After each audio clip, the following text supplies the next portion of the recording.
పాక్ ఆక్రమిత కాశ్మీర్ను పాకిస్తాన్ ఆజాద్ కాశ్మీర్గా ప్రపంచానికి చూపెడుతుంది. స్వయం ప్రతిపత్తి గల ప్రాంతంగా కవరింగ్ ఇస్తుంది. కానీ అక్కడి ప్రజల్లో పెరుగుతున్న అసంతృప్తి మాత్రం మరో కథ చెప్తుంది.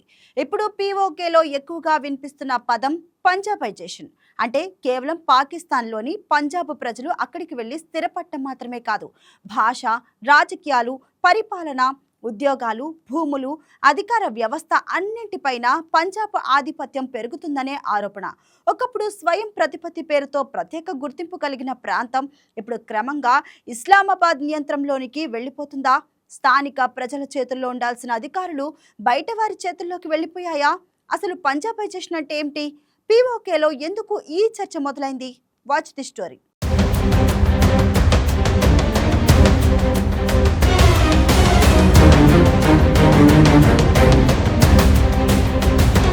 పాకిస్తాన్ ఆక్రమిత కాశ్మీర్ గురించి ప్రపంచవ్యాప్తంగా చాలా అపోహలున్నాయి. బయట వారికి అది ప్రత్యేక ప్రభుత్వం, ప్రత్యేక జెండా, ప్రత్యేక రాజ్యంగా ఉన్న ప్రాంతంలో కనిపిస్తుంది. అక్కడ ప్రధాని ఉన్నారు, అధ్యక్షుడు కూడా ఉన్నారు, అసెంబ్లీ కూడా ఉంది. కానీ విమర్శకుల వాదన ప్రకారం ఇవన్నీ కేవలం ప్రతిష్టాత్మక వ్యవస్థలే. అసలు నిర్ణయాధికారం మాత్రం ఇస్లామాబాద్ చేతుల్లోనే ఉందని వారు చెబుతున్నారు.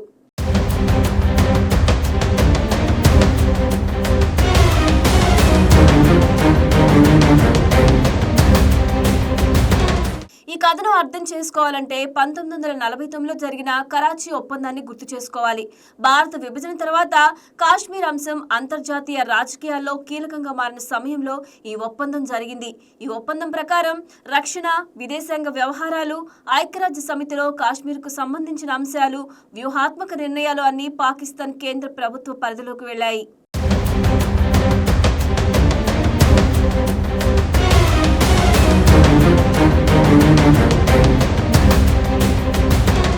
అక్కడి నుంచే పీఓకేలో అసలు అధికార కేంద్రం స్థానిక ప్రజల చేతుల నుంచి దూరం అవుతుందనే వాదన ప్రారంభమైంది. కాలక్రమేణా కాగితాల మీద స్వయం ప్రతిపత్తి కనిపించిన వాస్తవంలో కీలక నిర్ణయాలు ఇస్లామాబాద్లోనే తీసుకుంటున్నారని స్థానిక రాజకీయ వర్గాలు ఆరోపిస్తున్నాయి.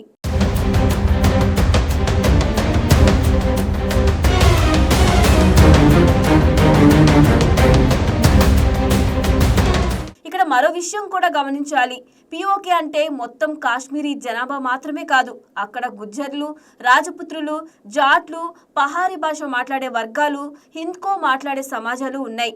గిల్గిట్ బల్కిస్తాన్ ప్రాంతంలో అయితే భాష, మత, సాంస్కృతిక వైవిధ్యం మరింత ఎక్కువగా కనిపిస్తుంది.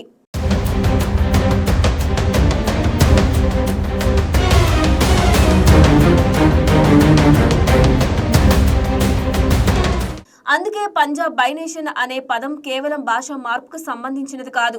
అసలు చర్చ అంతా అధికార సమీకరణల గురించే. స్థానికుల అభిప్రాయం ప్రకారం ఎన్నికల్లో గెలిచిన నాయకుల కంటే పాకిస్తాన్ బ్యూరోక్రసీ, సైనిక వ్యవస్థ, కేంద్ర ప్రభుత్వం ఎక్కువ ప్రభావం చూపుతున్నాయి. దీంతో స్వయం ప్రతిపత్తి అనేది క్రమంగా బలహీన పడుతుందని ఆరోపణలు వినిపిస్తున్నాయి.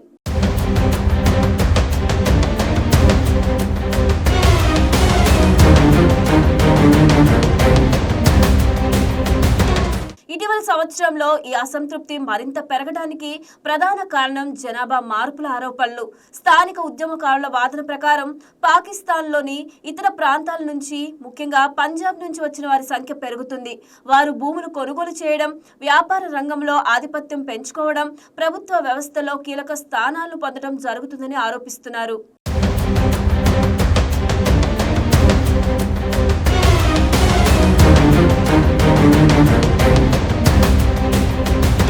దీంతో స్థానిక యువతలో ఆందోళన పెరుగుతుంది. తమ ప్రాంతంలోని వనరులు, ఉద్యోగాలు, అవకాశాలు క్రమంగా బయట వారి చేతుల్లోకి వెళ్తున్నాయనే భావన బలపడుతుంది. ఇదే పరిస్థితిని వారు పంజాబ్ బైజేషన్ గా అభివర్ణిస్తున్నారు.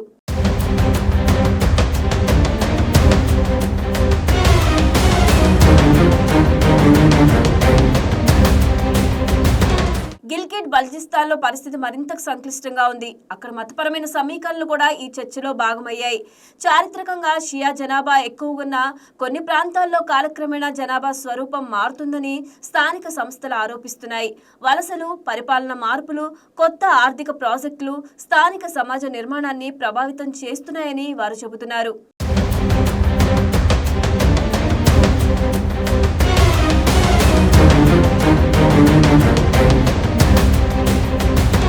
ఇదే సమయంలో చైనా, పాకిస్తాన్ ఆర్థిక కారిడార్ ప్రాజెక్టు కూడా చర్చనీయాంశంగా మారింది. సిపెక్లో భాగంగా భారీ రహదారులు, మౌలిక వసతుల నిర్మాణం జరుగుతున్నా వాటి లాభాలు స్థానిక ప్రజలకు ఎంతవరకు చేరుతాయనే ప్రశ్నలు వస్తున్నాయి. భూముల స్వాధీనం, స్థానికుల పరిమిత ఉపాధి అవకాశాలు, నిర్ణయ ప్రక్రియల్లో ప్రజల భాగస్వామ్యం లేకపోవడం వంటి అంశాలపై విమర్శలు వ్యక్తమవుతున్నాయి.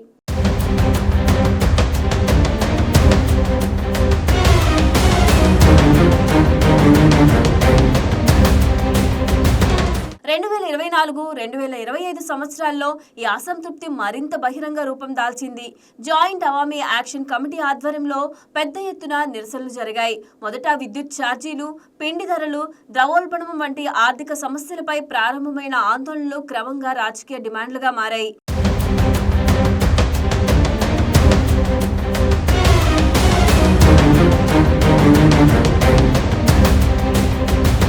మా ప్రాంతం గురించి నిర్ణయాలు మేమే తీసుకోవాలి, స్థానికులకు ప్రాధాన్యం ఇవ్వాలి, వనరులపై మాకు హక్కు ఉండాలి అనే నినాదాలు ఎక్కువగా వినిపించాయి. ఈ నిరసనలు కేవలం ఆర్థిక అంశాలకే పరిమితం కాలేదని, స్థానిక గుర్తింపు, రాజకీయ హక్కులు, పరిపాలన స్వయం ప్రతిపత్తి వంటి పెద్ద అంశాలను లేవనెత్తాయని విశ్లేషకులు చెబుతున్నారు.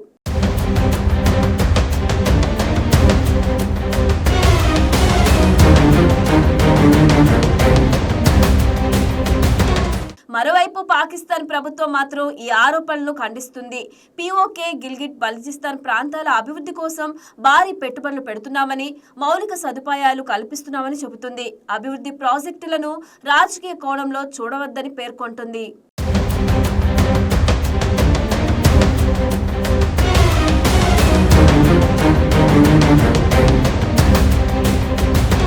అయితే స్థానిక ఉద్యమకారులు మాత్రం అభివృద్ధి కంటే నిర్ణయాధికారమే ముఖ్యమని అంటున్నారు. రోడ్లు, భవనాలు నిర్మించిన ఒక విషయం అయితే, ఆ ప్రాంతం భవిష్యత్తుపై నిర్ణయాలు తీసుకునే హక్కు ప్రజల చేతుల్లో ఉండడం మరో విషయమని వాదిస్తున్నారు. ఇప్పుడు పీఓకేలో జరుగుతున్న చర్చ కూడా ఇదే.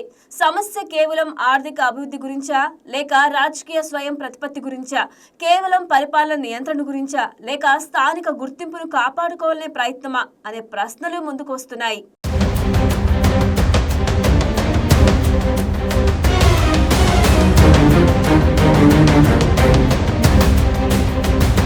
ప్రస్తుతం పంజాబ్ బై నేషన్ అనే పదం అక్కడి రాజకీయ చర్చల్లో కీలక అంశంగా మారింది. ఒకవైపు అభివృద్ధి పేరుతో జరుగుతున్న మార్పులు, మరోవైపు స్థానిక హక్కుల కోసం పెరుగుతున్న డిమాండ్లు.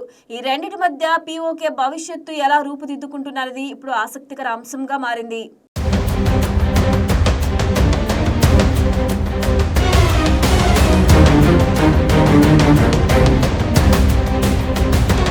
పీఓకేలో జరుగుతున్న చర్చ కేవలం ఒక ప్రాంతీయ రాజకీయ వివాదం మాత్రమే కాదు.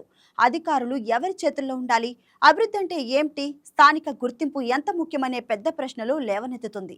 పంజాబైజేషన్ ఆరోపణలు, పెరుగుతున్న నిరసనలు, స్వయం ప్రతిపత్తి డిమాండ్లు ఇవన్నీ కలిసి పాకిస్తాన్ ఆక్రమిత కాశ్మీర్లో కొత్త రాజకీయ సమీకరణాలకు దారితీస్తున్నాయి.